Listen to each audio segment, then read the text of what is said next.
Tomorrow, tomorrow, we love ya, tomorrow. How we think Josh Tomorrow is doing so far, plus this week's wet spaghetti. Let's bring back the magic. Bring back the magic for all to see. Together we'll discover all the joy and glow. In every story, there's a little bit of gold. Join our podcast adventure, let the magic unfold.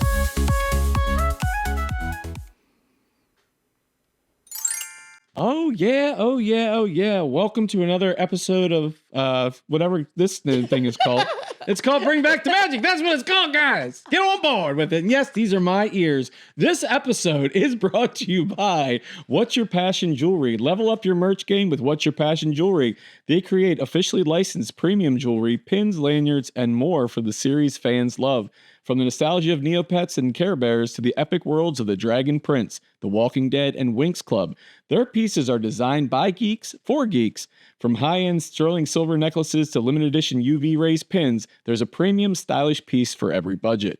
And now you can find their store on Amazon and shop the entire collection at wypjewelry.com. And you can never miss a drop. Follow at WYP Jewelry on TikTok and Instagram to stay up to date. Thank you, guys. They're also a very nice place sponsor in our Festival of Friends. So appreciate you guys. Yeah. I am one of your hosts in a long drawn out way. I'm Josh. I'm asleep. And I'm his sister Gina. And for those of you just joining us, welcome aboard. If you are watching this on YouTube, please like it. We decided already you like it.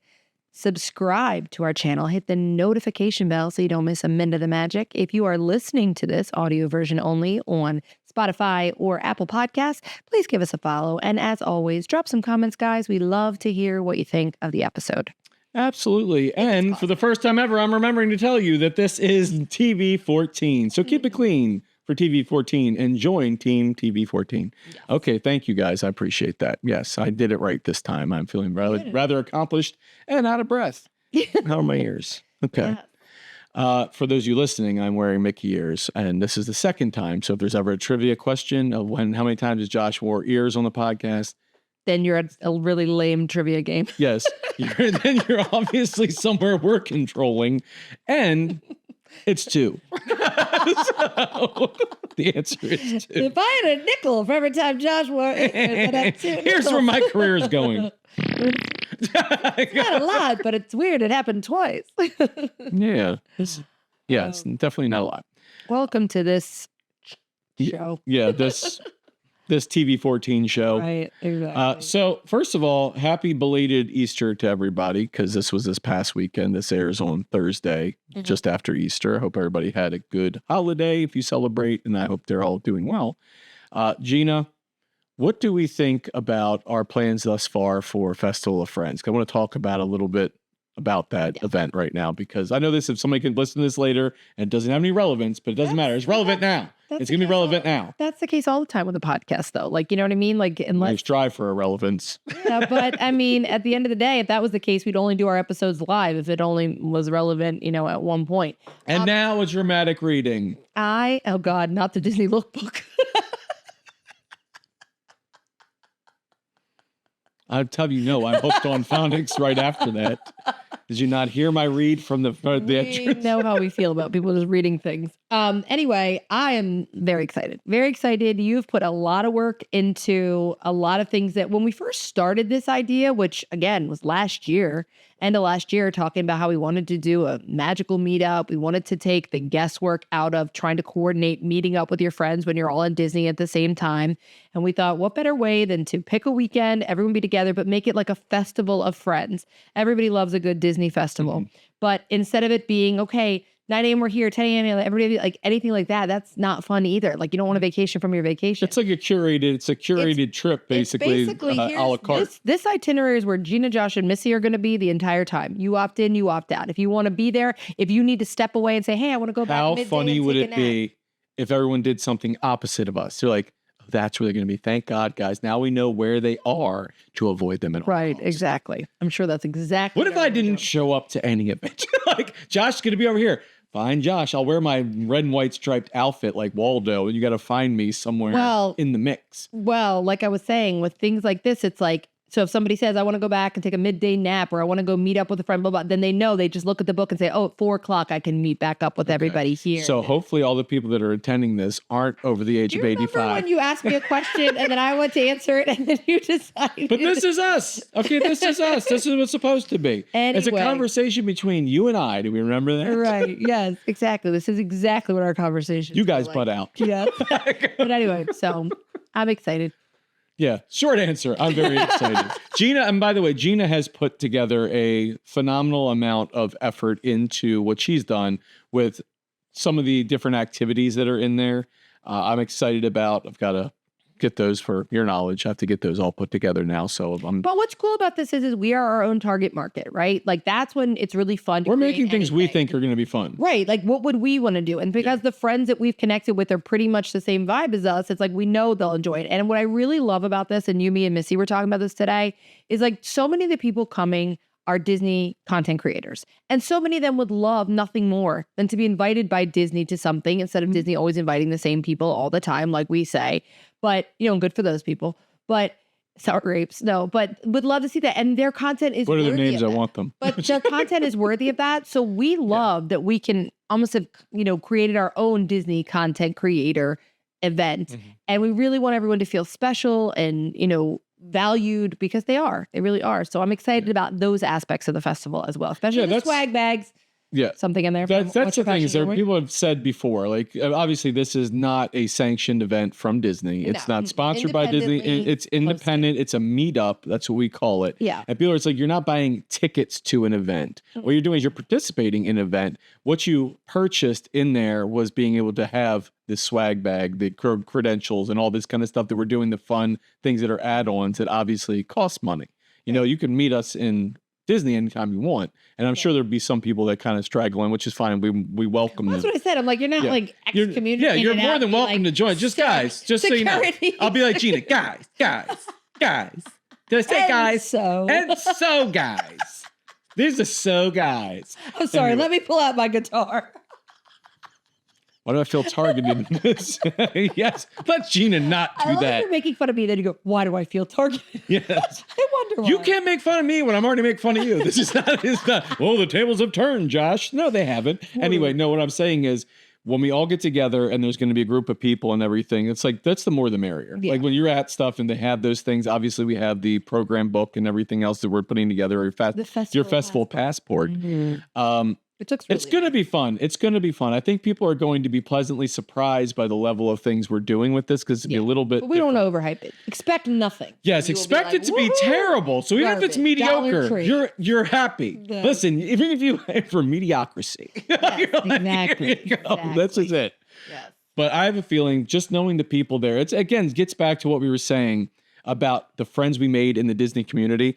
When you make certain friends, it feels like they're old time friends. Like you've been this way forever. Like I can't tell you, like the amount of people I talk to here and there, like on the podcast stuff, obviously you respond to everybody. Your job is definitely, I don't know how you do it and keep track of all the stuff in the inbox that's in Bring Back the Magic, but you interact with these people in their posts continually, and it's like, it's fun because it just feels like you've been talking to this person for years and years and years, but you might have only met them 3 weeks ago. Yeah. And it's just like, it's a comfort factor. Like we can talk Disney and not feel like we have to hide anything, which is wonderful because sometimes as a Disney adult, and you never know, people throw shade at certain things. Right. It's like we like what we like. We have our opinions. There's no shortage of opinions in this market, but it's just nice knowing that you have that outlet with different people. Yeah. I think what's nice too is that we've said it from the beginning, but it definitely is true for everyone. It really is collaboration over competition. It's celebration over competition. It's everybody being like, oh, hey, you just started a new podcast. Great. Let me let the world know about it. Oh, it's celebration over jealousy. And that's the thing. It's so refreshing because in so many other spaces, and don't get me wrong, there is a corner of Disney space that's, I'm sure, dealing with that. And I've seen sometimes some drama that need not be there. But in the space that we are fortunate enough to be in, it is just so many people getting so excited to get the word out, to like support each other. And that's what we said all along about this, like this meetup, just this space. Like I was just saying this the other day, and you were saying it as well, that like if something happened and we couldn't do the show anymore, we wouldn't exit the Disney space because we'd still want to be there to support our friends. We'd still be like, hey, we just love being here. What are as you fans. trying to say? Is there a chance of Thanks this? for joining us. Gina's like, this is my last episode. News to me, lady. Mhm. Don't be one of those people that is the shock and all campaign where they're like, I'm going to quit on air. And like, left you holding the bag. No, but I am anyway. excited for the swag bags. We announced today on our social media that Main Street Collective is going to be making the shirts for us. Yeah, so The they're Festival of Friends so shirts. we've decided to design a shirt. Okay, so that's out there. We've designed the shirt, and then Kyle from Main Street Collective is making said shirt, Right. which we're really excited because he's doing a different kind of style printing than he has done Right. in the past. Which it ought to be great. People will notice us. I'll put it that way. People will notice us, and it's gonna be nice because we're supposed to wear them on Saturday of Disney the Springs. event because we'll be around Disney Springs, and you'll be able to find people, and that's where part of our event takes place. So Yeah, it won't but ruin that's too many exciting. things. So that's going to be in the swag bag. It's going to be really fun I'm excited for everyone to open it and just see the things that are in there. Like, I know the people coming, like if they opened it and it was 60, I was gonna put it in hot, like the hot or the heat. Sit out there and put chocolates in it. Yeah. And be like, here, into the grab bag you go with your sticky fingers. but sticky fingers. But I'm like excited to see everybody open that. Like there's just some fun little, I will say to toot our own horns, beep, beep, beep, beep, beep. I am saying ka-chow, that we have put thought into it, not for praise, but just because we want it to be a fun experience. So it's like just the little things that'll just make the Disney difference, I think, for, things that we know that we would have fun with, but nothing high pressured. I don't want anybody to feel bad. They're like, oh, I wanted to go do lunch. And what if I missed? No, it's optional. See, I can't wait. I can't wait to do the unboxing of the swag bag. I'm sure other people will do that too, because ideally, I that's just hope in our so. nature. It's like anything we get from Disney, anything we get from hanging out, I think we're that's the instantly fun into of it, and it. that's a lot of fun. But it's even though I know things, I'm gonna act very surprised. That's my surprise face. This bag, who's this from? Who's this one? Oh my goodness! I hope the stuff fits in the bag. That's I'm what also I'm starting very to think. excited for people to like make friends, because we do know a lot of the people that are going and they immediately jumped on before they even knew what the details were. We're like, Yeah. yes. And that's again another thing that made it really special. But there are some people that we have not met in person yet, and some people that we've barely interacted with yet that jumped on board. And I love that. And these are some people that are coming that are like, I may not know anybody yet. And we're like, I guarantee you You'll fit. that you right will in. make friends, you will vibe, and you'll be so glad that you came. Like You will. literally. It's like when you it's like if you're one of those extra people, you go out with a group of people to dinner. Right. Okay. And it's like, oh, I'm gonna bring my friend. Instantly you become friends with the other people at dinner, even though you knew nobody. You're sat next to somebody. And with that in mind, it's time for What's Spaghetti? And this graphic. episode or segment episode thing. Okay, this segment is brought to you by our web store, Theme Park Chuckle. And you can go to themeparkchuckle.com to grab yourself a Disney-based t-shirt or two and support our podcast. And we might very much appreciate you guys. Thank you much. Shirts are $100 each. Yes, we have to. The margin is terrible. Don't worry, we get a rifling 50 cents per shot. 2 bits. 2 bits 25 to cents. get a shirt or a date with me. Oh, God. Even less. 10 cents now. I put my 2 cents in. Okay, so Gina, I'm going to go to you. You always do. What is your spaghetti this week? And wet spaghetti meaning what we're throwing at the wall to see what sticks and ideas and rumors we've heard in Disney Yes. that we may have made up. I am going to wet spaghetti, something that I have mentioned, but I do not, as always, recall that I said it specifically on the podcast. But because it's so important to me, I've actually reached out to people that might be able to get this in the right hands. That my wet spaghetti is that when they revamp the Carousel of Progress, that the voice of John will be Tom Selleck. I cannot tell you how perfect that would be. Listen and picture, first of all, the look. Even if you made the animatronic a Makes little sense. vibey of him, but if he's sitting there and he's going, oh, we're calling it root beer now. Can we- And like, I'm 100% on board with this. Can we just ask Tom Selleck to do it? Just every day. What is he doing right well, now? I don't think he has Nothing. social media. Otherwise I would, but I did get a contact for No, somebody. in his I'm saying management. every day to be at the park, and he does every show. Oh my God, I would. He's in I there. wish, He's I like, wish, I hi, wish. it's Tom Selleck. But I am so gung ho about this idea because the people That's that a good one. if you really think about it, the vibe is there, especially mustache. Here comes It has to Schwartz be- in his submobile. It has to be mustache Tom Selleck. But picture him because his voice is already obviously in Meet the Robinson. So he's already got a Disney tie in He's there. in Meet the Robinson. His voice is Meet the Robinson. Yes, he's not. But yes, he's a character in Meet the Robinsons. But it's not, I think, iconic enough that it'd be like, oh my God, like, you know, like Patrick Warburton. right, who's done multiple things What's for the chance Disney of that already, trap? right? You've got him as Soren, you've got him as Kronk, like, so I do feel like it's just More the vibe, broccoli. and it's a voice that would be like eternal. It's not trendy enough, but it's recognizable enough, but it also be for some people to go, I feel like I know that voice, like the way that Gene Shepherd is. It's like, oh, I know that. Oh, it's a Christmas Story, you know? So that is my wet spaghetti that Disney, please hear this and please get in touch with Tom Selleck's people. And I know you've got to redo the entire, I mean, you definitely have to do all the voiceovers over again if you're going to be changing any of the scenes. So this is the time, Tom Selleck, absolutely. I think it's just the addition of Walt Disney in it too. I think they're planning on updating some, like the last scene. Well, the last scene, yeah. So that would mean new Well, voices. maybe the new dialogue for that. Right, because yeah. they've done it before. It was what, Rex Allen, was that his name? Was very, they've It was had Baby other- Rexa. So Yeah. anyway, so was that it. is my wet spaghetti. Tom Selleck as John Progress. I'm here for it. I used to say I'd just love him to be in a live action, but then I started thinking, well, if they're going to redo Carousel of Progress or update it, he'd be the perfect voice. There's two guys in Carolina trying to It's called the rat race. I can just hear his voice doing working it. on some kind of So flying perfect. drive. It'll An never go. ice-cold It'll never work. sarsaparilla. I can just hear it. I can just hear it. My wet spaghetti I'm cooking up this week is going to be that with the rising prices of annual passes, Disney is now forced to think about what else you're getting with said pass. So with the addition of more cost, they're going to be upping your discount level. So and it's going to be by what type of pass you get.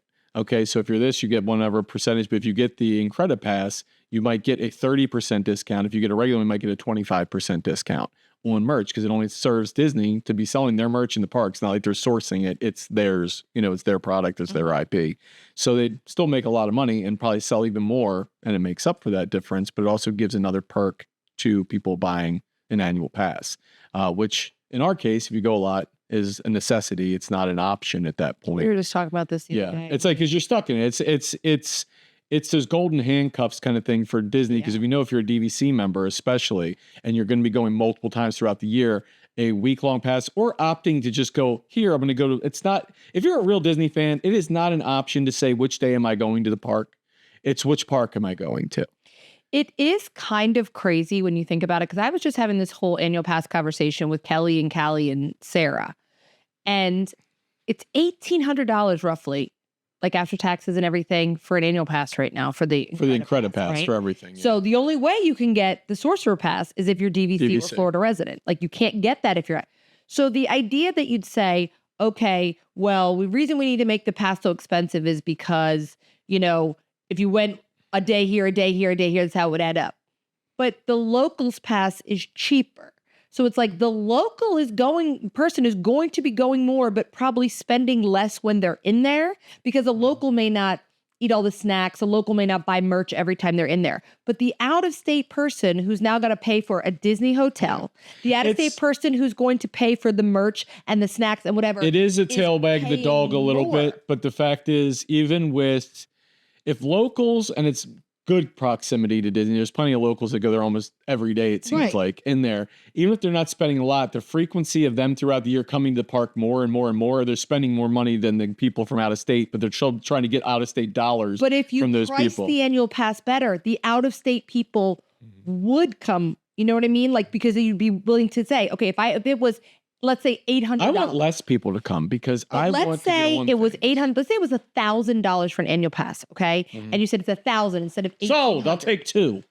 But let's say that you said that. Then the out-of-state person goes, okay, I'm more likely to buy an annual pass at that price, and then I will go 2-3 times this year, which is increasing the hotel costs, increasing the merch costs, increasing, the food. Like that's what I'm saying. When you're out pricing people, that the out of state people, because they're paying the penalty of living far I'd away. have to, I get your argument. I'd have to look at really the analytics of it and how it breaks down for them and their reasoning. So I'm sure the rationale part of it is because of Disney hotel rooms and all that stuff. It's saying, okay, for Disney and DVC, you have to satisfy X amount available now. There's only X amount of rooms at what resort. They're building more because they have to keep building more because DVC keeps expanding. And you notice now, it's another thing. Me going on DVC, it used to be easy to find rooms at certain times of the year. Now you cannot. And it's like even last minute rooms are like few and far between at any property. So they are booking up and everything is getting, and they're cracking down. That's the other thing, they're cracking down on the DVC rental points. So they were doing that. But the thing that's crazy is they are still trying to get people in because they just did that thing where it's like 4 one-day passes for $99 a day. So it's like, okay, so you are trying to get people to come in. You're doing the cool summer. You're doing all this. So you are trying to entice people to come in. But then you're saying something, but just don't buy an annual pass. That's what it's saying. It's not saying don't come. It's saying don't buy an annual pass if you live out of state. And I'm like, I just think that's weird. It's like, why would you not want, because the park is there, right? Why would you not want to make them want to come back more? No, I said there's an argument for it. There's certainly an argument. So that's what I just think sucks when you live out of state and you're like, solution, fake Florida IDs for everyone. Okay, good job. Right. I mean, again, or we're you'd be like lucky Missy and get get the Pixie I don't know Pass that or I could whatever do it that if I didn't have DVC. I'd be priced out. I can't spend that kind of money right now. No, absolutely not. I was like, if I didn't have the DVC stuff and everything, I'm like, I wouldn't. I would definitely be. Yeah, because people want to go a little more thoughtful in how many times I'm going. More often. They would love to be there more often, and it's just kind of like, no, don't. And it's I get that with California because California is a locals park and they can rely on it, but like. Florida does have other options and things like that. And Florida, they always say, is more of a destination. People are going to come for a week. Yeah. I'll give you an example because like DVC wise. So renting a place, let's say it's a 2-bedroom at Saratoga during a certain time of year. Doesn't matter. Like I just went. The room, even for 4 nights somewhere, okay? It's equivalent if you paid cash. That same room would be like $6,600 for a 2-bedroom. Yeah, but I wasn't even talking. No. I'm talking. It's a different topic and it's a different point. Okay. Well, it's the same topic. It's a different point coming at it. It's saying affordability. If I had to pay that and these are places I like to stay and I want to do something like where I have a kitchen.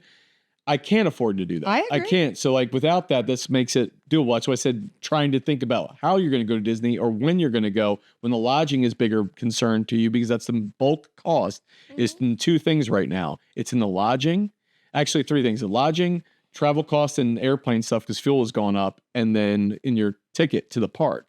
Obviously, food is you can navigate food. That's the one thing you can do with Disney is you can navigate food to be somewhat budget friendly. But that being said, we're going to move on to our main topic because there's a great, big, beautiful Josh Tomorrow.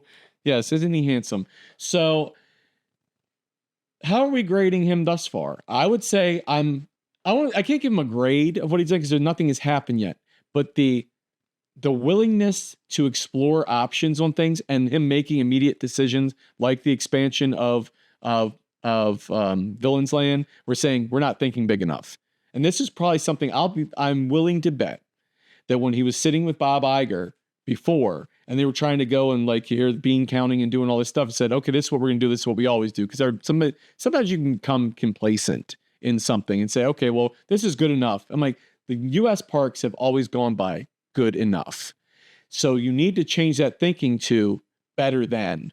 Okay. So if you go and say, this is Tokyo Disney Sea, and everybody's at Fantasy Springs or something like this, and you're like, wow, this is blowing me away. You want that same feeling stateside. And I feel like that's what he wants to do at Villains Land. He's probably said, we need to do more. We need to bring somebody on like Josh Jeppy. Like you need to get him out there to do the underworld. But just have the ideas to make things bigger and expansive. Because again, if you're going to do something like a Emperor's New Groove, pull the lever style roller coaster or anything you're going to do with that IP, that's wonderful. You know, there's things you can explore. Disney's ability to imagine is great. Their ability to fulfill right now is kind of on still pause. Like they have wonderful ideas. They have such a think tank. They have such a creative thing. I just want to see, I think he's going to open up that floodgate and say, time has come, guys. Let's do this. With a $60 billion expansion and multiple new cruise ships. The cruise ships are killing it right now. I will tell you 100% if I say anything. I know it's long-winded. I'm sorry. I'm getting out of breath.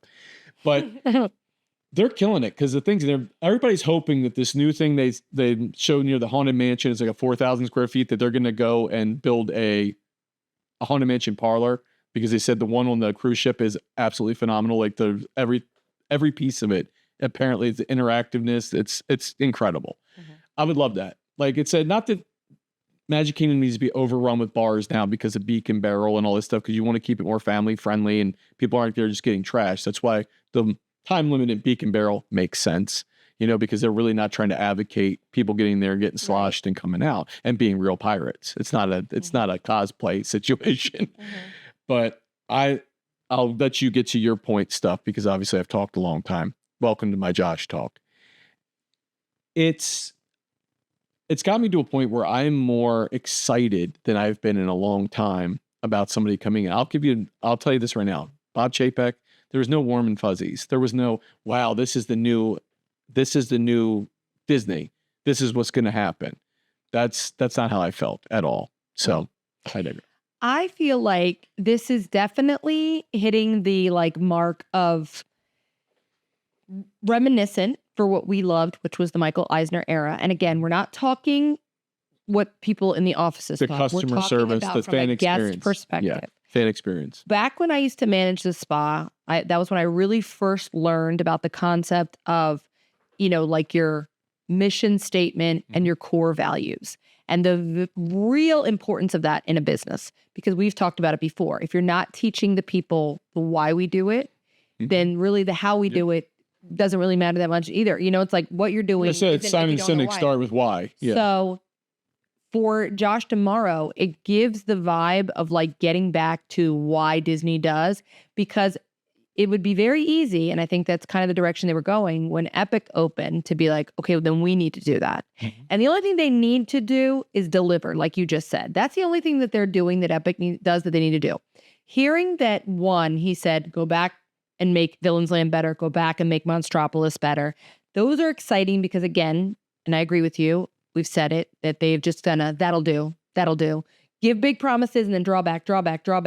And that's very disappointing to Disney fans. Good enough to better than. So I feel like also hearing them say that they replaced that Maleficent coaster idea with Pull the Lever, not just because fans have been screaming for this idea, but also it's going to be a family-friendly coaster. And that is something, and I'm sorry if people disagree with this, that I don't like seeing in Disney is how many things kids are being left out of. Especially Magic Kingdom. Because as an adult, there's always been plenty of rides that the family enjoys together, and that was Walt's original If you want to vision. do stuff like that, do it in the fifth gate. Do it in the fifth gate. But it's like the adults whole, only, the new Walt's Pleasure whole Island. concept was he wanted the family to be together. Mm-hmm. So yeah, there will always be slight things that maybe contraindicate someone, comfort levels physically, maybe even the age, mom and dad and their vertigo. But I feel like taking it back to the basics of, we want something that now Villains Land opens and it's like, okay, well, who's going to watch the kids so we can get on this? Obviously little kids, there's always that threat, but hearing that it's something the family can enjoy together, that kids can get just as excited about it, the dinner shows, the things, that makes me excited. Obviously, we know Monstropolis, the door coaster, is probably not going to be for everyone, but it makes me feel like there'll be something, whatever's in the Glob Theater will be for everyone else. So that right there gives me great hope, because you want to feel like what I'm getting, the best way I can describe the vibe I'm getting from Josh Tomorrow is Undercover Boss. Like that he has spent the time in the wings being an undercover boss, being there, walking around, seeing, hearing. I've seen it. Watching our podcast, listening, I feel like taking notes. I feel like I'm Kevin Costner in Waterworld. Dryland's not a myth. I've seen it. Horrible movie. Anyway, so I'm drinking my own pee. You cannot pee into a Mr. Coffee and get Taster's Choice. It does not happen. No, I've seen him interact in the parks. Yeah. I have bumped into him 3 different times inside the parks. And I was like, they're like, and the cast members are like, he is so nice. We love him. All these things. And he's asking people, he's having conversations, not like, hey, and he wasn't walking the entourage just when he was in charge of the parks just before. And it's like, this guy is a man of the people, but he's approachable. He has his ear open. It's like, that's what you need. Oh, my ears. I got my ears on. That's what you need from Yeah. somebody that's really going to be leading the most advanced thinking company on the planet. All the stuff that's breakthrough through theme park technology and all the things over the years that really put things, even in movie, TV, film, whatever else it is. Look at what Disney's done with animatronics, all these kind of things, stuff that they pioneered in a lot of regards. They pushed the envelope. I feel like right now, Disney, it's the time for them to go back to the true Imagineering section and say, what can we dream bigger? Do you remember we were kids and you literally got the Nielsen ratings book that you kept by your TV and you had to like fill in bubbles of like and write down what you watched on television, and that's how they targeted like ratings. It was like, oh, how many houses are watching this? It was the Nielsen family ratings, and you got paid like $1. It was crazy, but we had to do that. We used to play jacks down by the soda fountain. It's true though. So, having said that, I was actually just Did you saying, get one of those sarsaparillas? What I you were was doing? actually just saying to Kinsley last night what every business nowadays has the benefit of, and sometimes it can be to their detriment, but if you're writing a TV show and you have an idea where you want it to go and you tease the idea in an episode, you will immediately know what your demographics response to it is because of social media. The amount of people the that instant make a review. gratification So now, if yeah. you hear, you can kind of gauge, is my audience going to like this? So same for Disney, between podcasts, social media, all those things, they can kind of gauge like what are people, again, pull the lever, everybody begging for that coaster and then getting it is so exciting to be like, we've been heard. Well, news travels so fast now. It's ridiculous. It's like Right. a nanosecond. It's like there's people, you can't even go watch a movie without people knowing. Rest in peace, Pee-wee Herman. But yeah, like you can't do certain things because everybody will find out about it. It's one thing is certain. If it's going to be found out, it's going to be found out. Okay. Right. That's just it. I'm like, you can't hide from social media. You can't hide from public view, anything else. Yeah. So my point being that if they tease ideas as something like right now, I guarantee if they went on social media once maybe if it hadn't even happened yet, they just said, just put the word out there that we're going to do that and see what the response I is. feel like And then I be feel like, like there's well, we a know testing now. ground April Fool's Day. I feel like that has always been. And there was one website, I can't remember what it was. It was like a gadget website. And every year they would come out with something for April Fools. And the response would be ridiculous. They'd end up making it. Like they'd end up making it at whatever it was. I'm trying to remember the website. Somebody put it in the comments. Whoever it is, just find out what it was. It's going to drive me nuts. I'll probably figure it out before then. But I think with this, the opportunity exists that I feel like Josh is poised. He is been around the Disney company for years and years, has worked his way up through the ranks. He has been respected the entire time, has not got into any controversies.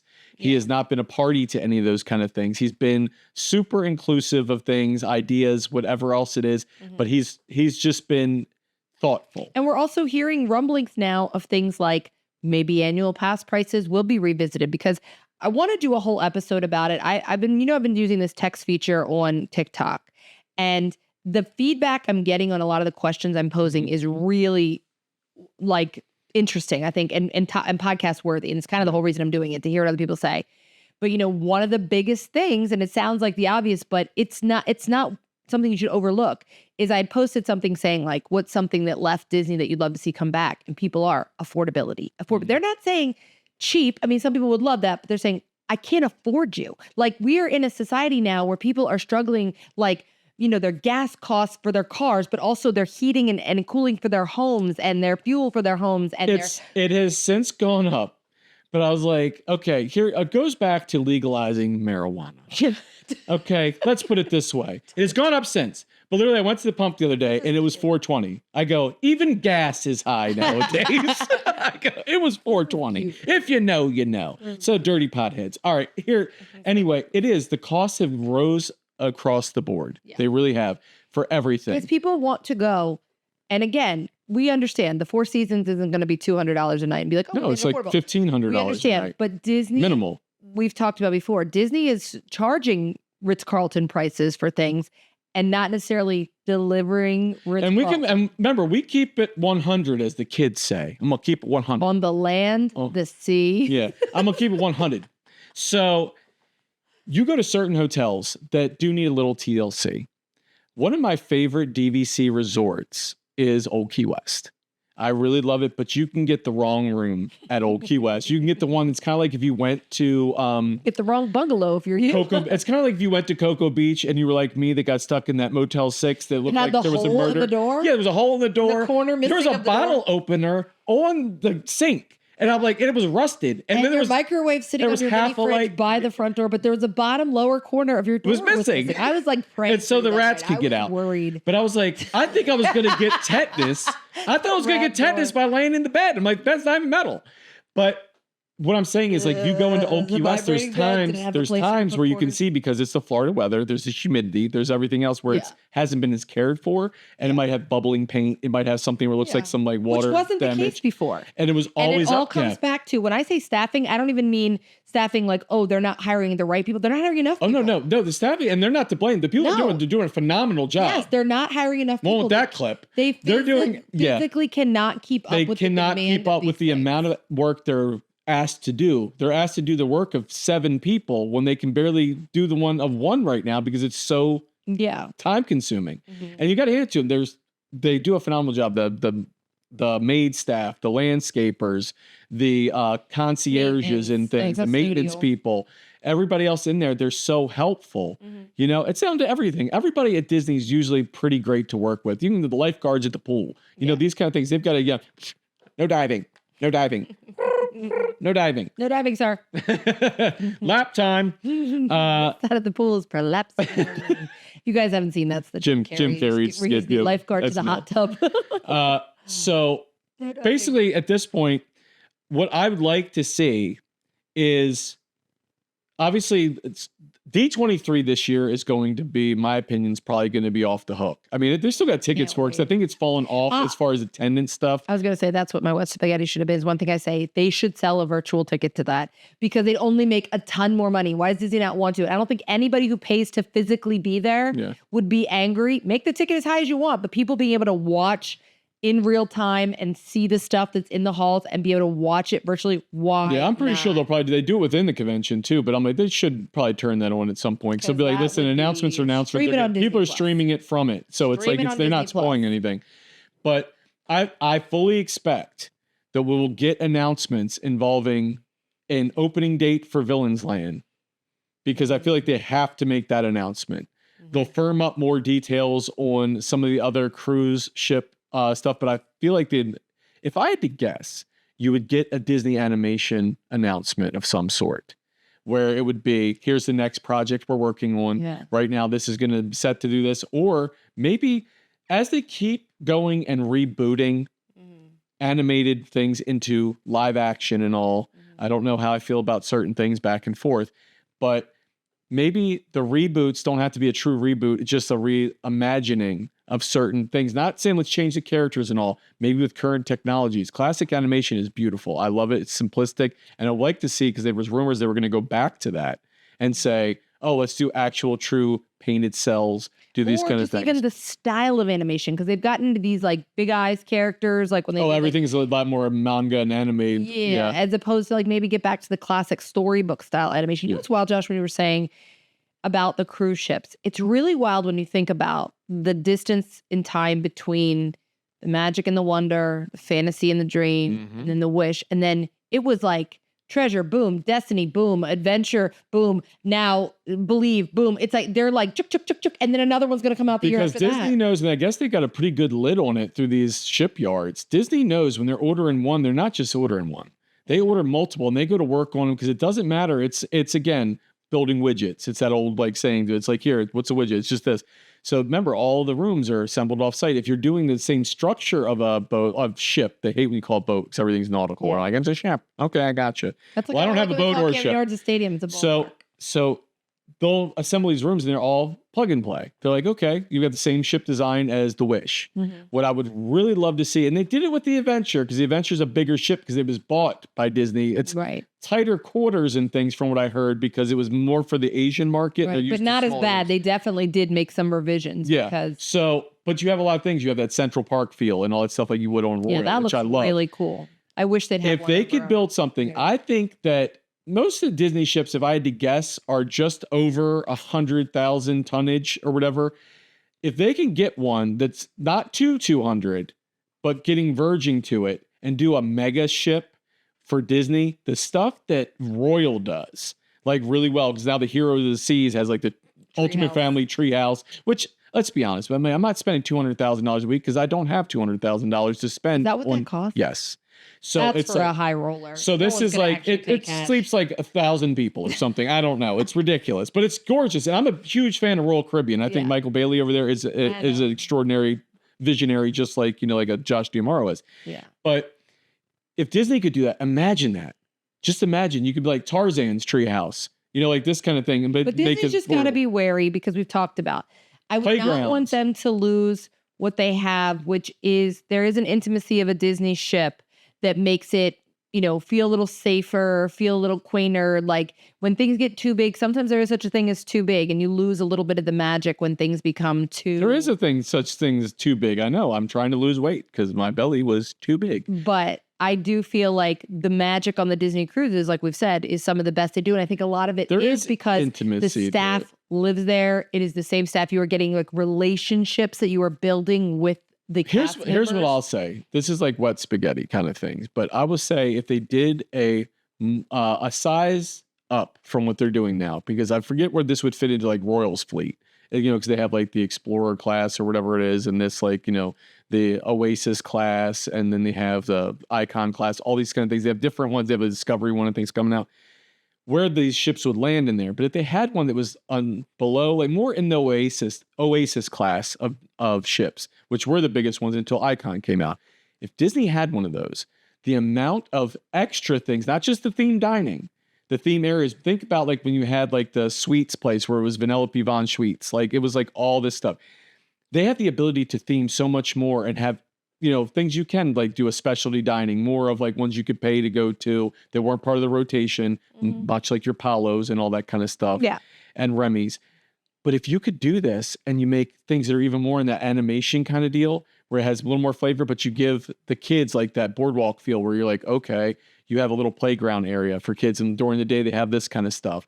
You have a movie theater in it. That's how somehow this became about Disney Cruise, but a movie theater in it that's more like, if you went to some of the ones that are more done up, like the all the intricate stuff, like the ones that were the Egyptian field theme ones and all, something that was just whacked out. You're like, wow, this is gorgeous, but it was on a cruise ship because I love the first run movies part. That's one of our favorite things, I think. Love it. When we go on a Disney Go cruise, get some pizza off the pizza place. Come sit. just go and get a plate of food, sit down there and watch a movie with your family. And I don't. That's the one thing I was drawn back with The Wish, is because they separated to two sides of the ship for two different theaters that ran the movies. They had two different movies going, which is nice, but the theaters were so tiny.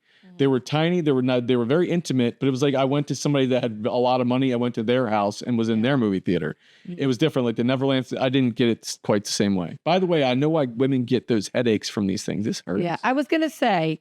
So looking at the things that we love that he's done so far, the vibes that we're hearing, obviously about Villain's Land, Monstropolis, the fact that it's giving Eisner in the best possible way, the guest experience.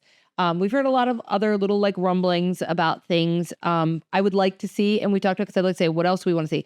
We've said this before. We'd like to see and hear that the cast member experience, like what they feel, because when the cast member is happy with where they're working, we're all going to benefit. The same way 100%. I've said, the reason that cast members say, oh, guests are entitled douchebags is because the guests aren't being respected by Disney. And I say Disney meaning corporate. And then it becomes a vicious cycle. You don't treat me right. I don't treat you right, blah, blah, blah.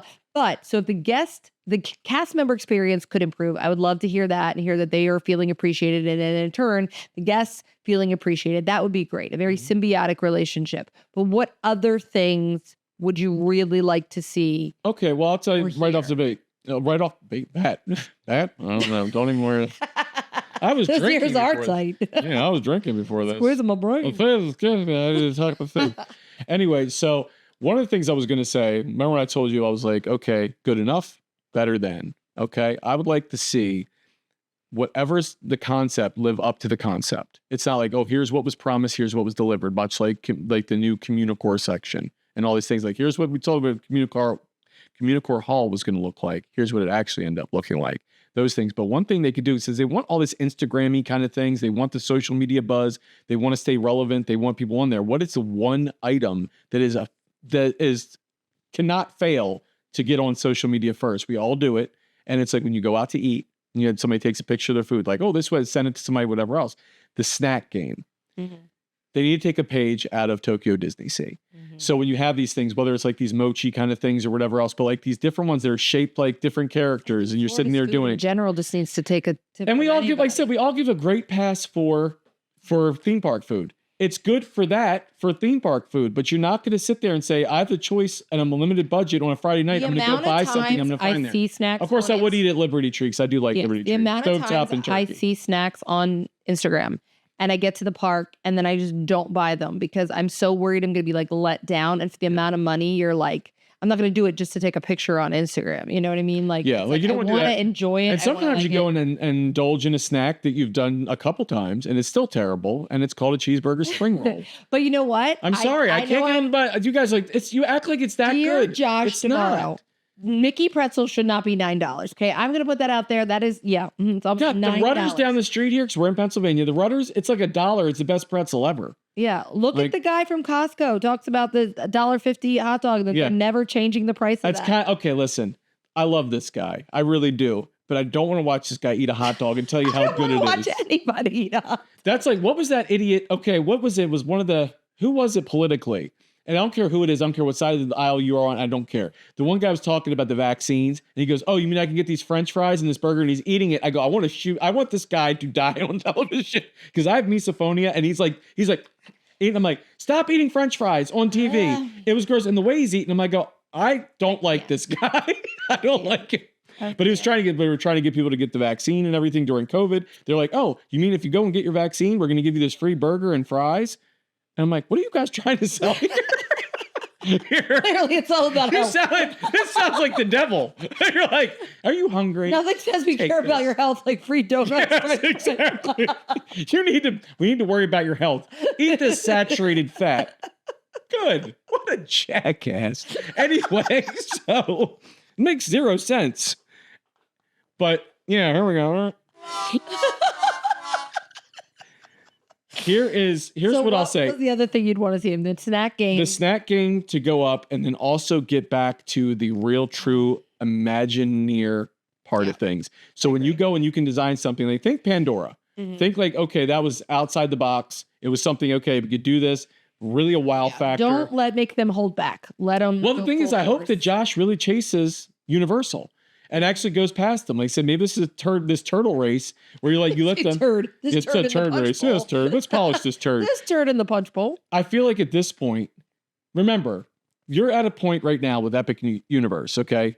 Phenomenal. Like, I haven't been there personally, but everything you see, like what they deliver. Sting, the music he's Yeah. making. Yeah, I like listen it, to but I'm not sure. but Yeah. I don't really listen So to it, but here- the fact he's making. So what it, I'll say about that is you can't think of what they just did, Mhm. and you can't think of what they're going to do. Right. You have to think about what they haven't thought of yet that's past what they're thinking about doing, because you need to be those steps ahead to really effectively move past something. And that's where that creative thought process has to land. It can't say, Right. well, they did this thing with Toothless. I'm like, so we need to go have an interactive thing with this. Now, the Olaf stuff is really cool. The Olaf that's like self-driven, whatever else, and it goes around, it's going to interact. That's neat. And I feel like the droids and See all how these times other he's stuff. falling over and his nose falls off. I don't care. It's amazing. His nose can fall off. He can start killing people. I don't care. But it's a neat little thing. You can. I don't know. Can't wait. The algorithm's going to knock this video down even less. Hey, might get views. Like he said, he was going to kill someone. That somebody will flip that. Josh said that Olaf should kill people. You know what? Good. Anyway, so that kind of level of things, you need to think beyond it and say, all right, what Right. experiences can we give people that could just blow their minds? Yeah. And that's why I told you I was underwhelmed with how Tron was, the reveal. I like the Q Mhm. section and things like that. But like the thing, it's like, here's electronic glass. Oh, boom. Like electronic glass. That's not, conference rooms have this. I'm like, you didn't show anybody anything different. Like this was opaque. Now you can see through it. Congratulations. Welcome to the world of tinting. You know, I'm like, are you To like, be fair, what I can't see that person that's in this car. They to rolled be down fair, the window. if Oh my we were God. basing this when the first Tron movie came out, that would have been very Yes. Yes. If we did this in 1980 something, I would be blown away. But I feel like there's that potential. And that's like, I was filling out one of these things, Phil, like Ashley from Adventures Await by Ashley. I was filling out one of these things she had put up that were asking Disney questions and everything else. So I'm doing that. And one of the things was, what ride is too short? And my immediate thing came to mind was Tron. I'm like, Tron is too short. They should make it. And that's the other thing. And I would really, I get the turnover for rides and everything else, but maybe make rides where multiple trains, stuff like Big Thunder Mountain and all that stuff. It's not one train. You know, it's not like you're waiting for this and all of a sudden the train's done the whole ride. You had to wait for that. There's multiple things that can go through there, I'm pretty sure. And then the same thing like Space Mountain, all these other kind of stuff. There's multiple things that come through. I don't like that's like, feels like Seven Dwarfs, like Mine Train and all. It's not enough. It's like, it's too short in that. Well, plus to the like fact load that up. you shortened it from the original in Shanghai. Like, it's like that ride was hugely popular and then you shorten it Again, down. this is why I said, stop letting us get the table scraps. It's saying, well, this is good enough for these dumb Americans and they'll take it. Like, no. If you could redo one ride in Disney right now, what would it be? Why is it Mission Space? No, that's obvious. To redo? Yeah. One ride that you feel like you would love to hear Josh say, and this at D23, and this ride is. Oh, okay. So because I if know I my had to go answer. through. You want me to give you my answer when No, you're no, thinking? no, I don't. I want to build up the suspense. I'm losing it. I don't know. You go. It's Journey into Imagination. Oh, well, yeah, that's a Figment solid could answer. get that the fact that the new crappy version has been longer than the original version is sick. It's so Okay, so bad. let's be honest here. What if? Okay, because you have a great memory. You really do. That's one of the things I know you pride yourself on. It's a great memory. You can recall things. Trust me, that's why I don't get in a lot of arguments with you because I end up being wrong and you Google me or whatever else it is, right? What if you were sent back in time and you got on Journey into Imagination and you're like, this sucks. If you don't think that I have spent time watching POV No, videos it of is. Journey into No, but I Imagination, remember the one where he was in the middle, was like the carousel kind of thing, like, and he was like, like he was like to everybody, you know. it was so much more about imagination. And the thing, this ride the is image about works was science. better. This is like the science of imagination. It's not about like the excitement of imagination. Well, the whatever happened to all the limitlessness. interactive stuff? Remember Why the is the paint touch and brushes? taste lab never? Yeah, why is this truck sucks? No, but it's like the paint brushes. You know, here, paint this thing. I get it. It's not realistic, but with Snapchat, we talked to this before. With Snapchat technology, you can go. It's hard to say. You can go on and you're like, oh, it's somebody that looks like they're wearing this costume. I'm a fish. And I'm swimming around. You could do things where interactive little pods, people go in and make them definitely in the things. playground is garbage right Because now. It's Disney garbage. doesn't want to necessarily invest money into things you're going to use for free, like Snapchat filters and all. In the parks, sometimes you have access to certain things. But you could do that within the parks, the same technology, and sit there and do it. Sin that the Walt Disney Company's ride dedicated to imagination Is the least imaginative thing in the parks? is the flattest, least imaginative thing. It is like boring and sciency. It is not about anything limitless. It is not exciting. But come on now, the What first they time could you went do- by that butterfly, you're like, wow, that was neat. But you're like, reversed and then you're like, oh, but it's on like angle. the playground Yeah. absolutely sucks. And it kills me because that pavilion back then at least did feel like, oh, Figment was like this character that was developed and it was like everything was fun and bright and colorful and exciting. And again, I always talk about it on the show, but like when they took your picture, that was so high tech. And then the room you go in and it's all the little Figments in different parts of the world, the little videos. Remember when I of Figment. wanted a fifth gate, when either called the Boneyard or Memory Lane? Right. Because you take all the rides and attractions that have been taken out and you put them into this and say it's like this nostalgia retro park. Oh, I have a wet spaghetti for next Yeah. week. Well, let's do that now while we're doing the No. podcast. But I'm gonna write it down. Yeah. So I would but say that is a sin to me. They literally named their people, their engineers, Imagineers, because imagination is such an important part. They created a brand new IP based on it in Figment. And then we have this flat ass. Well, they ride are that's addressing boring. that now. Like Josh Giamaro has said some stuff like this, so we understand the popularity of Figment. So maybe we will get a revamp of that. I pray. I would love to see, and as much I really do love the Pixar film festival with Piper and what's fine. the other one? Yeah, Feast. But is it really? It's- Would it matter if it's it was a just cute- on Disney Plus instead? But that's fine. What I'm saying is, I liked it, but if they went and took that and made it a Figment style thing or like experience too with that in conjunction with Journey into Imagination and did something to revamp it, that'd be wonderful.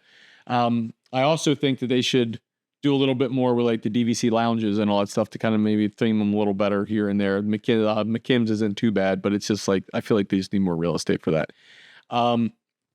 But yeah, I agree with you. Journey into Imagination. I would say 100% Mission Space. Yeah. And I'm like, I feel like you could put a space theme ride in there. It doesn't I would have to be also like that. again, because you're saying D23 is like, not too far away. I mean, it is a ways Like away, but whatever. August. But we've got plenty of time to kind of throw out ideas, and maybe that's a whole other episode. But what announcements we would like to see come out of that? And I'm saying if they mention anything about Journey into Imagination, but I don't want. Here's what I don't want from D23. I don't want lies. I don't want things that you tell us are going to happen. I get the world shut down in 2020 unexpectedly, but the amount of things we were told we were getting that we did not get, that's a lot of things that got axed, which was, remember that was that big Main Street like theater they were going to be doing in Magic Kingdom. It was the play pavilion that everybody was like, great, somewhere in Epcot that I can take little kids because there's so little, few things for them to do. Well, there, that right? I think they'll revisit. 'cause Then it makes was, sense. yeah, it was I'm so- hoping an announcement for Wonders Spaceship of Life. Earth revamp. I'm hoping for an announcement for Wonders of Life because right now that is literally sitting there with no purpose. That was going to be the play pavilion. Yeah, that's what I'm saying. It's now sitting with no purpose. So I'm hoping there'll be something. If it's not that, it's something else. Take Future World back. That's another thing. I'd love to like Future World to come back. It wouldn't take much, but it's just so well, that's a whole nother. Well, the thing is, it's like if you get with Epcot, experimental prototype community of tomorrow, okay? Which it's not. There's nothing futuristic about what's happening there. It's very current. Everything is current stuff. And it's like, here's the journey into water and all this kind of stuff. And you're like, this is disjointed. It's a community of tomorrow. This is how the tomorrow communities would. And that's why Horizons was such a big deal, because Horizons was the attraction Jules Verne, all that this was stuff, about the future. Yeah. Like still to this day, if they rebuilt that ride with more intense technology, I would say, but the same concept of showing the family and like, yeah, I get FaceTime is like a real thing and whatever, but like the idea that these kids were taking their field trips underwater and like the restaurants that were like, I mean, I get that it's a whole. It's definitely worth covering because we can go back through like and dissect, vintage versus current Epcot. That's probably be another episode for us. About NGM. So if the people that listen that weren't here, we can talk about. What I will say, like my summation to what Josh Giamarro's doing, I can sum it all up in one word now: excitement. Yeah. Because I am finally excited again, or just say excited, because that has come back to me. I always loved Disney. We know I love it's my happy place, everything else. But right now, I would say excitement, or I'm excited. Enthusiasm. Because it gives me hope. Because I feel like the possibilities are endless right now. It's as far as your wallet can take you, but Disney's got a pretty big wallet. And I feel like their stock prices will start to rise. They'll start doing other stuff. I feel like they'll bring more people in. Their responsibility right now is to bring this younger crowd into things. But also I feel like they should appreciate the classics more. Feels like a cliche from like one generation to the other. Yeah. But they really do need to do a better job of promoting the Fab Five kind of thing and putting that into it. Because remember, kids today aren't as familiar. They know who Mickey Mouse is, but the Donalds, the Goofies of the world and all that stuff, they're not really getting that much interaction with them. You get stuff through like, what is it? Mickey's, whatever it is. What's the one? Clubhouse, Mickey's Clubhouse or something like that. The Mickey Mouse Clubhouse. That's what it is. You get certain things in exposure, but you really want them to get back to this, what was the core of Disney. Right. It all started with the mouse. And you want to kind of have that. I feel like Walt Disney should become more of a forefront of what this is and that poster, not child, but man for this park. And always kind of pay that homage to him or dedication to him, because it's just, he deserves it. He really created something wonderful and knew what he was doing. So I think Josh is definitely the good shepherd of the next era of Disney. And I feel like we'll get there. Like, I mean, he might end up going down as one of the best people. And this is a pretty big thing to say when he hasn't done anything yet. But I feel like he's going to be one of those people that people are going to remember. I think so too. And I hope he keeps his same disposition. Yeah. You know what I mean? I hope he keeps that same personality. And that's another way to lead. Humble. If he shows the approachability, then maybe some of these Disney influencers will learn from that as well and be approachable as well. So what I want to do right now is a shut up. Yep, shouting. Shh, stop shouting. Whispering. Gina, who are we going to shout out on this episode? Do you have anybody? Yeah, I do. I have a couple quick shout outs. One, I want to give a big shout out to Mark and Stacy on becoming grandparents. Yes, absolutely. Congratulations, so happy guys. for them and their daughter. Could you imagine having them as grandparents? How wonderful that would be. Absolutely. They're just like the best people ever. But we are so happy for them. So we want to give them a big shout out. We also virtual hugs all around. Yes, high five. We also want to give a shout out to a couple businesses that are kind of not brand new to us fully. Some of them are new and some of them are just newer to us. And you will hear more about them as festival stuff goes on. But we actually unboxed after our last episode and then posted it that we got one giveaway from Mustache on Main Street and Pixie Dust and Flames. God, they did a really great job with that. Well done. They're doing another giveaway. Such attention to detail. Give them a follow. Really nice people. Pixie Dust and Flames going to be working with us for Festival of Friends. And then another shop that I've fallen in love with, if you really look for really niche Disney shirts that maybe are kind of, we love, if you know, or you have to take a second glance, it's not overtly Disney, is the Quirky Mouse. Oh, yeah. And the shirt she is putting out, and I love that she has multiple shirts about living with the land. That makes her my kindred spirit. That's your separated birth, your spirit animal. Yeah. How do you have so many shirts about living with the land? And she's got a Carousel Progress shirt. So also another person who's going to be working with us for Festival Friends. Yeah. So I just wanted to give a shout out to those. We love to support other people in the community. So absolutely. Shout out. But congrats again, Mark and Stacy. Absolutely, guys. And I want to remind everybody, this episode was brought to you by What's Your Passion Jewelry. You can find them at wypjewelry.com.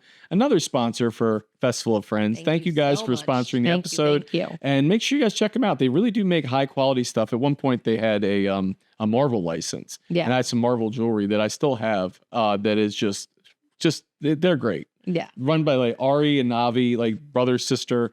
They are just some of my favorite people in the world, put it that way. Like I see them every time I'm at a con. And we're fortunate to be friends with them, and they were just awesome to work with. So Gina, now it's time to say goodbye to all our company. Yes. Thank you. Thanks. Yeah, go and tell people about our social goings. Yes. I would like you to follow us on Instagram and TikTok, please. That's where we are most present. We are at BBT Magic Podcast. We also have a website that Josh has been working on and expanding, and easiest way to remember it is bringbackthemagicpodcast.com.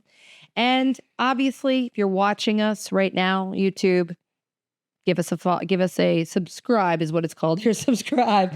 And at the nose, give us a high five on there. And on Apple Podcasts and Spotify, give us a follow. As always, guys, your comments mean so much to us. Every time you guys share a video, share anything, please know how much we appreciate it, guys. We just can't believe still a year we're still here. Guys, it means so much to us, guys.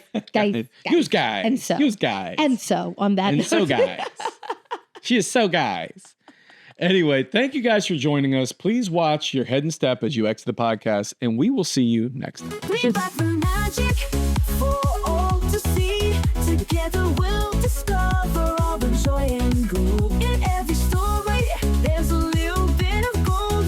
Join our podcast adventure, let the magic unfold.